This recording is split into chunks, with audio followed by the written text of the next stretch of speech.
Hello, class, and welcome to the course Human Development Theory and Practice.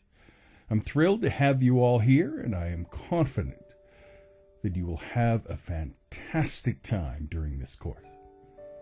So, welcome to Human Development Theory and Practice. I'm delighted to have each and every one of you here today as we embark on this fascinating journey into the world of developmental psychology across the lifespan.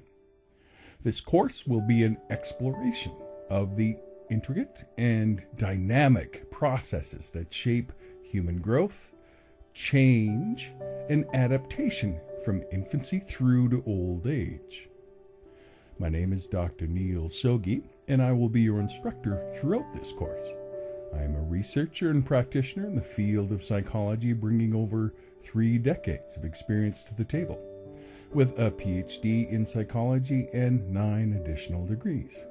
Currently, serving as a faculty member at the NSRIC in the University of Prince Edward Island. I have had academic appointments across Canada at various universities, including St. FX University, Brandon University, University of Saskatchewan, Medicine Hat College, Southern Alberta Institute of Technology, Kwantlen Polytechnic University, and Langara College in Vancouver. Not only have I excelled in academia, but I've also been involved in social and community service work as well. One of my particular interests is the area of existential phenomenological psychology and meaning-based psychotherapy. And I have a book that's out called Logotherapy, Viktor Frankl, Life and Work, that I think you might find interesting and is actually something that is covered in a later course in this extended program, in an advanced course at NSRIC. Now, I want to kind of highlight a little bit about this particular course in human development. Throughout the semester, we will delve into the fundamental theories, the research findings, and practical applications of developmental psychology. We will also investigate how individuals develop physically, cognitively, emotionally, and socially, and how these different aspects of development interact and influence one another. Now, in today's lecture, we will set the stage for our exploration by providing an overview of the course content and the objectives. We'll dive into the key questions that drive developmental psychology, examine the major theoretical frameworks that guide our understanding, and discuss the importance of studying human development in both academic and real-world contexts. So I encourage you to approach this course with curiosity and an open mind. Human development is really a multidimensional and a complex field. It encompasses a wide range of topics such as genetics and brain development, neuroscience, language acquisition, identity formation, and social cultural influences. Now, our aim here is to equip you with a solid foundation of knowledge and critical thinking skills that will enable you to comprehend and, of course, analyze and appreciate the intricacies of human development and how human development can influence your practice as a social and community service worker. So by the end of this course, you will gain, hopefully, a deep appreciation for the processes of change and continuity that occur throughout your lifespan. You'll develop a comprehensive understanding of the major theoretical perspectives in developmental psychology, as well as the practical implications of this knowledge for various professional domains.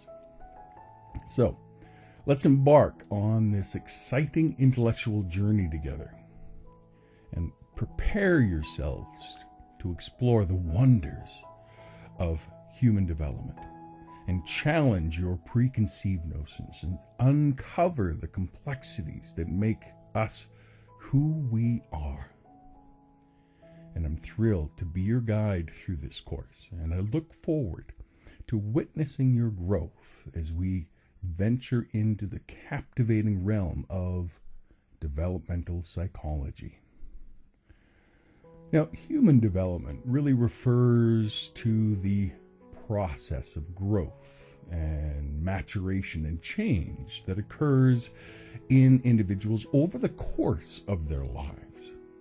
It encompasses the physical, cognitive, emotional, and social aspects of development, and it involves a complex interplay of genetic and biological and psychological and environmental factors. So to better understand this, it's important to really kind of look at what research literature does with the different areas of development. First off, we can think in terms of physical development. And within physical development, this really considers the body's structure and how the body changes and functions and the capabilities of it. For instance, research has shown that during infancy, there is a rapid growth of the brain, leading to increased neural connections and the acquisition of basic motor skills like grasping objects. And in adolescence, hormonal changes trigger significant physical transformations, such as the development of secondary sexual characteristics. Research literature also identifies cognitive development. And within cognitive development, this really focuses on the growth and changes in an individual's intellectual abilities. A 2-year-old does not think like a 4-year-old, and a 4-year-old does not think like a 40-year-old.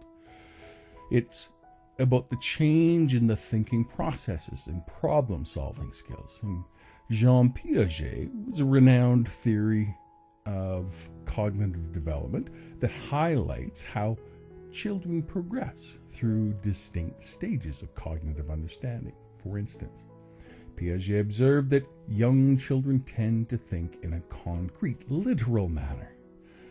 But as they mature, they develop the ability to think more abstractly and engage in hypothetical reasoning. There's also emotional development. And emotional development involves the maturation of an individual's emotions, their emotional regulation, and the understanding of others' emotions. And research has shown that infants demonstrate basic emotions such as joy, anger, and sadness from an early age. As children grow, they become more adept at identifying and understanding a wider range of emotions in themselves and others. For example, studies have indicated that adolescents experience significant changes in emotional intensity and are more likely to engage in complex emotional reasoning. And finally, there's social development. And social development encompasses the processes through which individuals acquire their skills and their attitudes and their behaviors necessary to interact effectively with others and to participate in society in constructive, positive ways. Now, one area of research interest is attachment theory, which examines the emotional bond between infants and their primary caregivers. And attachment theory suggests that secure attachments in infancy lay the foundation for healthy social relationships later in life. Additionally, social development also involves the acquisition of social norms, cultural values, and the development of identity and self-concept. And these examples illustrate the multidimensional nature of human development and how researchers have explored various aspects of development across different stages of the lifespan. By studying these processes, we gain valuable insights into the factors that shape individuals' growth, the challenges they may encounter, and the potential for intervention and support at various life stages.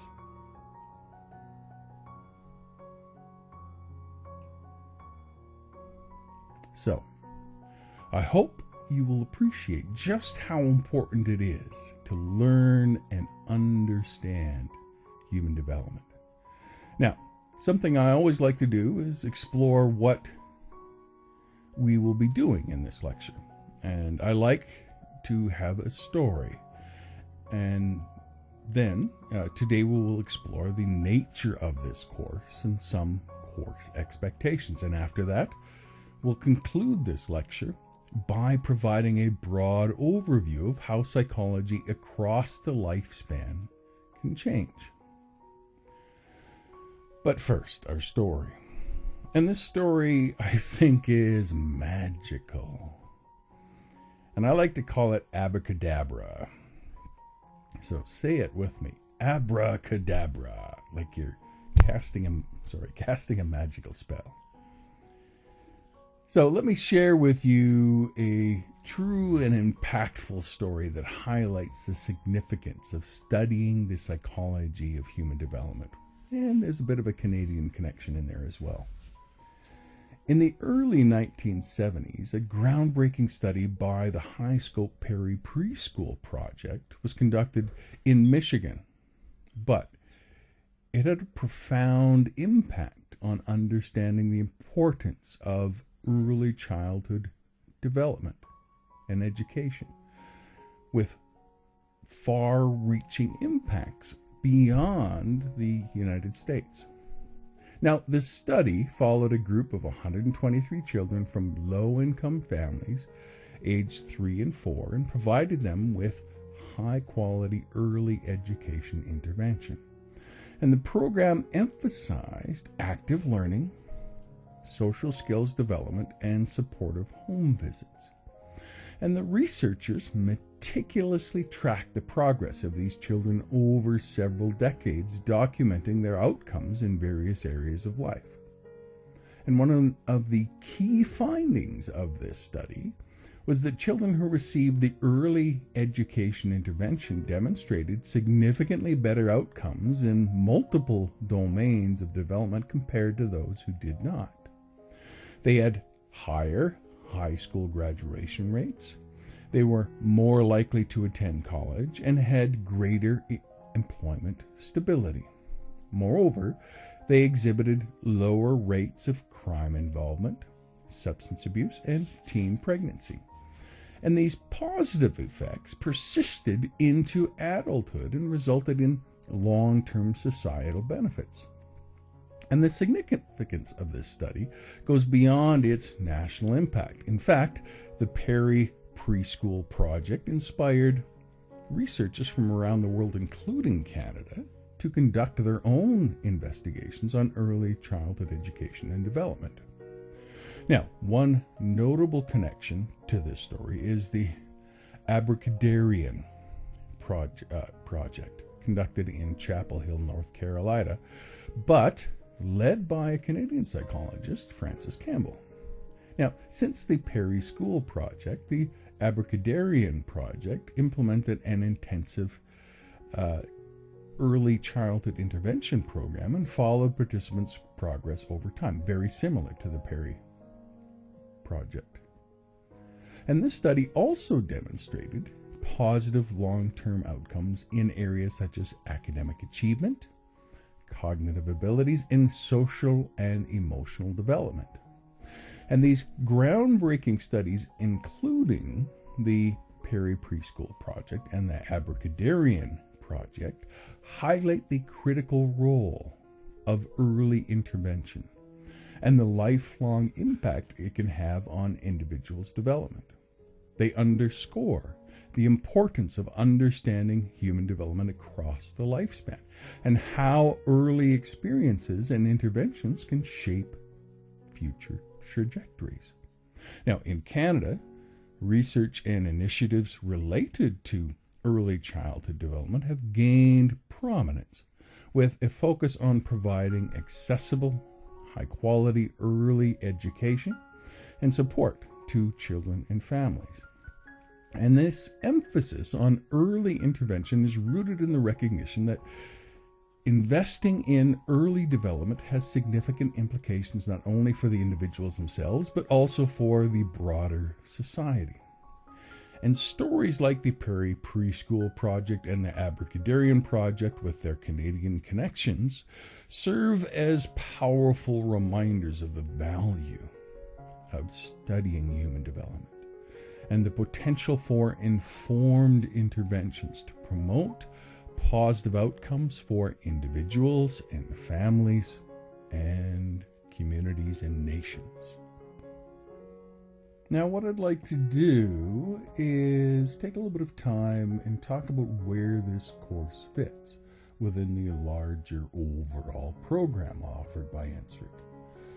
So there are a number of levels of courses and certificate programs within NSERC under the heading of Social and Community Service Worker. There is the foundational level, the intermediate level, the advanced, and the professional level. Now, there are 5 courses within the foundational level for this program. The first one is the prerequisite course, Introduction to Psychology, which is 20 hours. And then there is the Professional Communications and Rhetoric course, which is 20 hours. Then there is this course, Human Development Theory and Practice, which is again 20 hours. Following this course is a course called Basic Counseling Skills, which is 20 hours, and then Holistic Wellness, which is 20 hours, totaling in those 5 courses to 100 hours. And this constitutes the foundational level for the Social and Community Service Worker program. However, there are many other, if you want to continue on, many other programs that you can continue on with, other levels. The next level is the intermediate level, and the courses in the intermediate, advanced, and professional levels are all 25 hours instead of 20 hours. So there are 4 courses within the intermediate level. The first course is Career and Employment Counseling and Guidance. That's 25 hours. Then Public Speaking and Leading Groups, 25 hours. Critical Thinking and Professional Behavior, 25 hours. And Professional Ethics, Documentation and Intake Processes, 25 hours. In the advanced level of the Social and Community Service Worker program is History of Mental Health, Theory and Practice, 25 hours. Health Psychology and Addictions, 25 hours. Counseling Theory and Practice, 25 hours. And Psychopathology and Interventions, 25 hours. And then finally, in the professional level of the Social and Community Service Worker program is Marriage and Family Therapy work, 25 hours. Crisis Counseling and Intervention, 25 hours. Human Resilience and Advanced Counseling Skills, 25 hours. And Human Sexuality and Relationship Counseling, 25 hours. And this makes up all the various levels that are possible to be taken through NSERC for the Social and Community Service Worker program. So it provides really some real in-depth professional development throughout your career. Now, to focus in a little bit more on the course, Human Development Theory and Practice, this is an online asynchronous course, so you have 90 days to complete it from the date of registration, and we'll go through some of the basics of the course. As per the course description, this is a 20-hour course that introduces students to developmental issues across the lifespan, and this includes physical and psychological changes, as well as issues of moral formation, values transitions, and spirituality change. Learners will learn the special challenges for each stage of life and how social and community service workers have a special role with each population. Now, the first few lectures will include areas around childhood. So lecture 1, we're going to be looking just as the course introduction and lifespan development. Lecture 2, we will look at the historical basis for understanding development and look at something called the baby diaries. In lecture 3, we'll look at genetics and neurological development. Lecture 4, we will look at prenatal development and birth. Lecture 5, we will look at infants and toddler development. Lecture 6, we will look at early childhood development, focusing in specifically on physical and cognitive development. In Lecture 7, we will look at early childhood development, focusing in on social and emotional development. In Lecture 8, we will look at middle childhood. Lecture 9, we will have a little bit of a review, and then following that, we will have a quiz, and each quiz is very simple multiple choice quizzes, and each of them is worth 50% of your mark. So just be mindful that it's important to pay attention within class, because if you want to get credit for this course, you will need to achieve at least a 50% overall in the course. Then continuing on, we will close out Lecture 10 with a little bit more about late childhood development.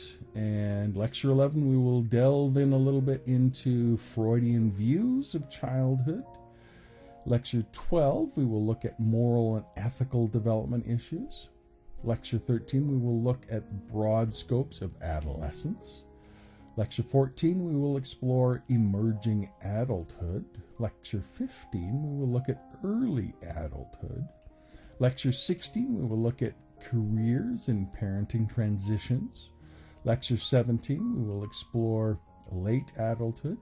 Lecture 18, we will focus in more on Erik Erikson's developmental theories and values transitions in life. And Lecture 19, we will explore issues of death and dying and the inevitable end for all of us.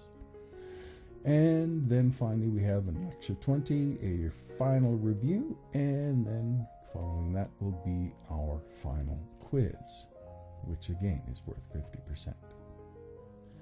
So that closes out this part of our lecture. We'll pause, let you take a little bit of a break, maybe grab a drink, and when we come back, we will explore just a little bit of childhood and adolescence and adulthood, and some insights that we can be looking forward to as we explore the rest of this course. So I'll see you in a little while. You take care.